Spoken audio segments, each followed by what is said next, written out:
बारिश के मौसम में किन गलतियों से होता है फंगल इन्फेक्शन और इसका इलाज क्या है, ये जानिए सेहत के पहले सेगमेंट में। उत्तर प्रदेश के बुलंदशहर में एक महिला का भ्रूण बच्चेदानी में नहीं लिवर में बनने लगा। सेहत के दूसरे सेगमेंट में जानिए ऐसा कैसे हो गया। ICMR यानी Indian council of medical research और NIN यानी नेशनल इंस्टीट्यूट ऑफ न्यूट्रिशन ने सेहतमंद रहने की 17 टिप्स बताई हैं। सेहत के आखिरी सेगमेंट में जानिए ये बहुत ही काम की टिप्स।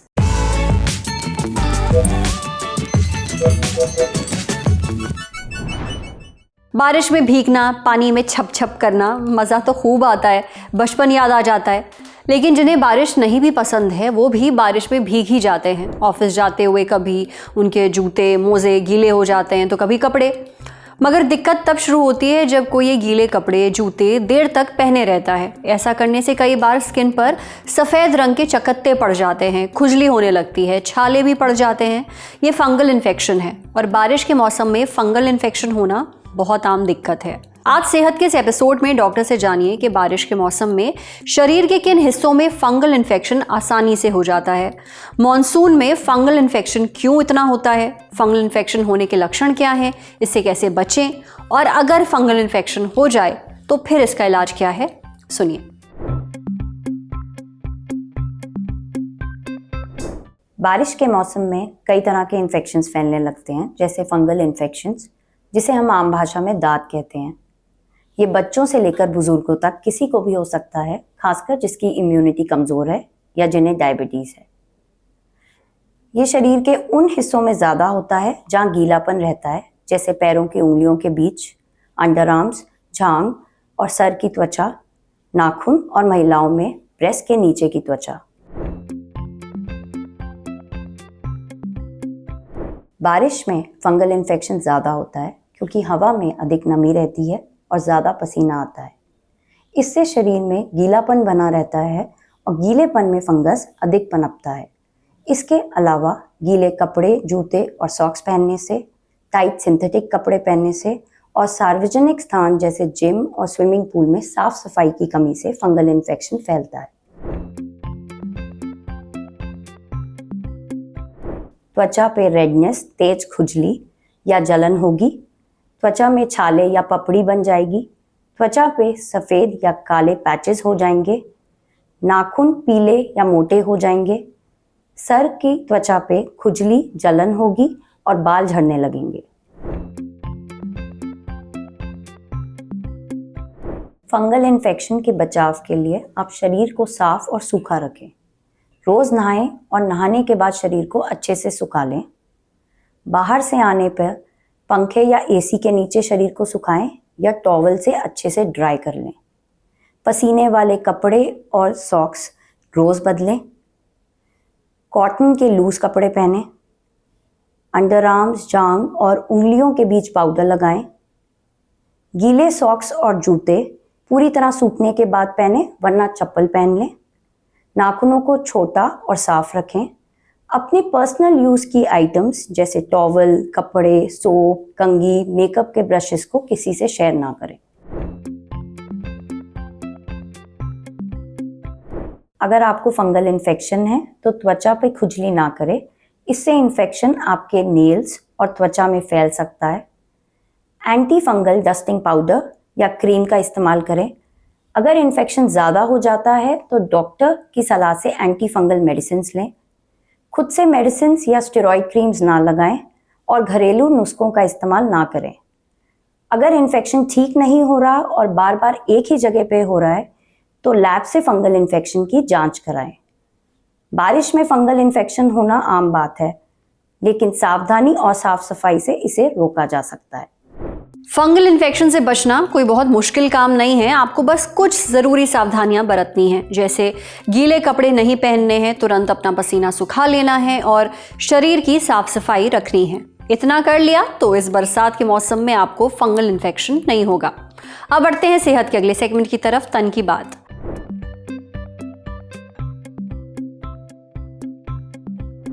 उत्तर प्रदेश का बुलंदशहर, यहाँ एक 30 साल की महिला रहती हैं। पिछले 2 महीनों से उन्हें पेट दर्द और उल्टियां हो रही थीं। डॉक्टर को दिखाया लेकिन कुछ खास आराम नहीं मिला। फिर वो अपना इलाज कराने मेरठ पहुंची। यहाँ महिला की MRI जांच हुई। पता चला कि महिला प्रेग्नेंट है, पर उनका भ्रूण यानी फीटस बच्चेदानी में नहीं बल्कि महिला के लिवर में विकसित हो रहा था। भ्रूण 12 हफ्ते यानी करीब 3 महीने का था। वो जिंदा था और लगातार बढ़ रहा था। उसकी धड़कन तक सुनाई दे रही थी। भारत में से अपनी तरह का पहला केस बताया जा रहा है। आमतौर पर जो प्रेगनेंसी होती है उसमें भ्रूण गर्भाशय यानी बच्चेदानी में विकसित होता है, लेकिन कुछ केसेस में भ्रूण गर्भाशय के बाहर विकसित होने लगता है। इसे एक्टोपिक प्रेगनेंसी कहा जाता है। ये खतरनाक और जानलेवा कंडीशन है। दुनिया भर में जितनी भी प्रेगनेंसीज होती हैं उनमें से करीब 2% एक्टोपिक प्रेगनेंसीज होती हैं। एक्टोपिक प्रेगनेंसी के बारे में हमने सब कुछ जाना क्लाउड9 हॉस्पिटल फरीदाबाद में कंसल्टेंट गायनेकोलॉजिस्ट डॉक्टर शैली शर्मा से। डॉक्टर शैली बताती हैं कि एक नॉर्मल प्रेगनेंसी गर्भाशय के अंदर होती है, लेकिन कभी कभी प्रेगनेंसी गर्भाशय के बाहर भी हो जाती है। इसे एक्टोपिक प्रेगनेंसी कहते हैं। ऐसी प्रेगनेंसी आमतौर पर फैलोपियन ट्यूब में होती है। फैलोपियन ट्यूब यानी वो नली जो अंडाशय को गर्भाशय से जोड़ती है। कभी कभी ये सर्विक्स यानी गर्भाशय के मुंह या फिर ओवरी में भी हो सकती है। बुलंदशहर की महिला के केस में ये लिवर में हुई। जब भ्रूण गर्भाशय की जगह लिवर में विकसित होने लगता है तो इसे इंट्राहेप्टिक एक्टोपिक प्रेगनेंसी कहते हैं। अगर भ्रूण गर्भाशय के अलावा शरीर में किसी दूसरी जगह पर विकसित हो तो भ्रूण ज़्यादा समय तक जीवित नहीं रह सकता। उसका विकास रुक जाता है। महिला की जान तक जाने का खतरा होता है। एक्टोपिक प्रेगनेंसी कई वजहों से हो सकती है, जैसे अगर किसी महिला के फैलोपियन ट्यूब में सूजन, ब्लॉकेज या कोई सर्जरी हुई है तो स्पर्म से मिल चुका हुआ जो अंडा है वो गर्भाशय तक नहीं पहुंच पाता। इससे एक्टोपिक प्रेगनेंसी हो सकती है। अगर एक बार एक्टोपिक प्रेगनेंसी हो जाए तो इसके दोबारा होने का चांस बढ़ जाता है। अगर किसी महिला को एंडोमेट्रियोसिस है तब भी इस तरह की प्रेगनेंसी होने का रिस्क रहता है। एंडोमेट्रियोसिस गर्भाशय से जुड़ी एक बीमारी है। इसमें गर्भाशय की लाइनिंग बनाने वाले टिश्यूज की ग्रोथ असामान्य हो जाती है और वो यूट्रस के बाहर तक फैलने लगते हैं।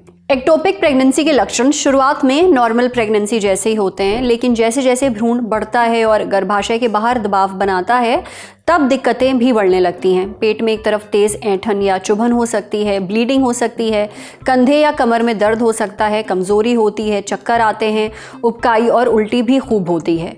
एक्टोपिक प्रेगनेंसी का पता प्रेगनेंसी टेस्ट से चल सकता है, लेकिन भ्रूण कहाँ विकसित हो रहा है ये जानने के लिए अल्ट्रासाउंड किया जाता है, खासकर ट्रांस वेजाइनल अल्ट्रासाउंड। अगर एक्टोपिक प्रेगनेंसी जल्दी पकड़ में आ जाए तो दवाओं की मदद से भ्रूण के विकास को रोका जा सकता है, लेकिन अगर फैलोपियन ट्यूब फटने का चांस हो या बहुत देर हो जाए तो सर्जरी की ज़रूरत होती है। समय पर इलाज ना मिले तो महिला की जान भी जा सकती है। इसलिए लक्षण दिखते ही डॉक्टर से मिलना बहुत ज़रूरी है। समझे। अब बारी है सेहत के आखिरी सेगमेंट की, खुराक यानी झक्कासी हेल्थ टिप। सेहतमंद रहने के लिए भारतीयों को क्या खाना चाहिए क्या नहीं, ये बताने के लिए ICMR और NIN ने 17 डाइटरी गाइडलाइंस जारी की। ICMR यानी Indian council of medical research और NIN यानी national institute of nutrition. ICMR और NIN का कहना है कि अगर ये गाइडलाइंस आपने मान ली तो शरीर में पोषक तत्वों की कमी पूरी की जा सकती है। साथ ही नॉन कम्युनिकेबल डिजीजेस यानी वो बीमारियां जो एक से दूसरे में फैलती नहीं हैं उनका रिस्क भी कम होगा, जैसे मोटापा, डायबिटीज़ और दिल से जुड़ी बीमारियां वगैरह वगैरह। इन डाइटरी गाइडलाइंस में क्या है एक एक करके समझते हैं। पहली गाइडलाइन, बैलेंस्ड डाइट चाहिए तो अपने खाने में वैरायटी रखें। ऐसी सब्जियां खाएं जो ताज़ी हों और लोकल बाज़ार में मिलती हों। मूंग, चना, मसूर जैसी दालें खाएं। मोटा अनाज जैसे ज्वार, बाजरा, रागी को अपनी डाइट में शामिल करें। दूध, अंडा, चिकन, मछली भी खाएं। दूसरी गाइडलाइन, प्रेगनेंसी और स्तनपान के दौरान जच्चा बच्चा की खास देखभाल ज़रूरी है। प्रेग्नेंट महिला के खाने में iron, folic acid, vitamin B12 और आयोडीन से भरपूर चीज़ें ज़रूर होनी चाहिए। डॉक्टर की सलाह पर आयरन और फोलिक एसिड के सप्लीमेंट्स भी लिए जा सकते हैं। तीसरी गाइडलाइन, जब बच्चा पैदा हो जाए तो पहले 6 महीने उसे सिर्फ माँ का दूध ही पिलाएं। ये बच्चे के विकास के लिए ज़रूरी है। बच्चे को 2 साल तक माँ का दूध पिलाया जा सकता है। चौथी गाइडलाइन, जब बच्चा 6 महीने का हो जाए तो उसे घर पर बनी सेमी सॉलिड चीज़ें देना शुरू करें, जैसे मसली हुई दाल, मसली हुई सब्जियां, खिचड़ी, मसला हुआ आलू, सेब और चावल का घोल वगैरह। ये सब अच्छे से मसले हुए होना चाहिए। अगर बच्चा कोई चीज़ नहीं खाता है तो कुछ दिन रुकने के बाद उसे वो चीज़ दोबारा खिला कर देखें। अगर तब बच्चे को कुछ दिक्कत लगती है तो डॉक्टर से ज़रूर मिलें। 5वीं गाइडलाइन, किशोरों और बीमार बच्चों का खास ध्यान रखें। एक हेल्दी किशोर की डाइट में प्रोटीन, आयरन और कैल्शियम से भरपूर चीज़ें हों। कैल्शियम उनकी हड्डियां मजबूत बनाता है, प्रोटीन मसल्स की मजबूती के लिए भी ज़रूरी है और आयरन शरीर में खून की कमी नहीं होने देता। वहीं बच्चा अगर बीमार है तो उसे खूब सारा पानी और दूसरे लिक्विड पिलाएं। हर थोड़े समय में उसे कुछ खाने के लिए दें। बच्चे को ऐसी चीज़ें खिलाएं जिससे उसे एनर्जी मिले। 6ठी गाइडलाइन, आपके खाने में सब्जियां, खासकर हरी पत्तेदार सब्जियां और फल ज़रूर हों। इनमें ऐसे तत्व होते हैं जो इम्यूनिटी बढ़ाते हैं, जिससे इन्फेक्शंस का खतरा कम होता है। 7वीं गाइडलाइन, खाने में तेल कम डालें। किसी भी चीज़ को तेल में फ्राई करने के बजाय सौटे करें, यानी हल्का भूनें। उसे उबाला भी जा सकता है, साथ ही भाप में पकाया या फिर ग्रिल भी किया जा सकता है। 8वीं गाइडलाइन, मसल्स बनाने के लिए प्रोटीन खाएं, पर यह प्रोटीन खाने की चीज़ों से आना चाहिए, सप्लीमेंट से नहीं। जैसे डेयरी प्रोडक्ट्स लीजिए, अंडा, मछली, चिकन, दालें, मेवे और बीज वगैरह खाइए। 9वीं गाइडलाइन, मोटापे से बचना है तो हेल्दी लाइफस्टाइल अपनाइए। देश में करीब 25% लोग या तो ओवरवेट हैं या ओबीज हैं। कुछ लोगों के खास पेट में चर्बी जमा होती है तो कुछ के पूरे शरीर में। मोटापा कम करना है तो हेल्दी खाएं, ऐसी चीज़ों से परहेज करें जिनमें चीनी, नमक, फैट बहुत ज़्यादा हो। साथ ही रोज़ फिजिकल एक्टिविटी और योग करें। 10वीं गाइडलाइन, अगर मोटापा ना भी हो तब भी रोज़ एक्सरसाइज और योग करना ज़रूरी है। इससे आप फिजिकली और मेंटली फिट रहते हैं, आपकी मांसपेशियां और हड्डियां मजबूत होती हैं, जोड़ भी लचीले बनते हैं। 11वीं गाइडलाइन, नमक कम खाएं। ज़्यादा नमक खाने से हाई बीपी और दिल की बीमारियां हो सकती हैं। 12वीं गाइडलाइन, जब भी खाना बनाएं खाएं तो साफ सफाई का ध्यान रखें, सब्जियों को अच्छे से धोएं। खाने की चीज़ें हमेशा भरोसेमंद जगह से ही खरीदें ताकि उनके दूषित होने का या उनमें किसी भी तरह की मिलावट का रिस्क घट जाए। 13वीं गाइडलाइन, खाना बनाने का सही तरीका अपनाएं। काटने छीलने के बाद सब्जियों या फलों को धोएं नहीं, इससे पोषक तत्वों का लॉस होता है। उन्हें पहले ही अच्छे से धोकर रखें। कटी सब्जियों को पानी में ना भिगोएं। खाना बन जाए तो उसे ढककर रखें। 14वीं गाइडलाइन, रोज़ 8 ग्लास पानी पीजिए, लेकिन जब बात जूस की हो तो फल खाने को जूस से ज़्यादा तवज्जो दीजिए। 15वीं गाइडलाइन, जिन चीज़ों को बहुत ज़्यादा प्रोसेस किया गया हो उन्हें ना खाएं। ऐसी चीज़ों में नमक, चीनी और फैट बहुत ज़्यादा होता है। इससे डायबिटीज़, हाई बीपी और दिल से जुड़ी बीमारियों का रिस्क बढ़ता है। 16वीं गाइडलाइन, बुजुर्गों का खाना भी पोषक तत्वों से भरपूर होना चाहिए। जैसे जैसे उम्र बढ़ती है लोग एक्टिव नहीं रहते, उनका मेटाबॉलिज्म भी धीमा हो जाता है, यानी खाने के एनर्जी में बदलने की प्रक्रिया। बुजुर्ग खाना भी कम खाते हैं, इस वजह से उन्हें पर्याप्त पोषण नहीं मिल पाता, इसलिए उनके खाने पर भी खास ध्यान देना ज़रूरी है। 17वीं गाइडलाइन, कोई भी पैकेट बंद चीज़ खरीदने से पहले उसका लेबल ज़रूर चेक करें ताकि आपको पता रहे जो भी आप खरीद रहे हैं उसमें क्या क्या चीज़ें मिलाई गई हैं।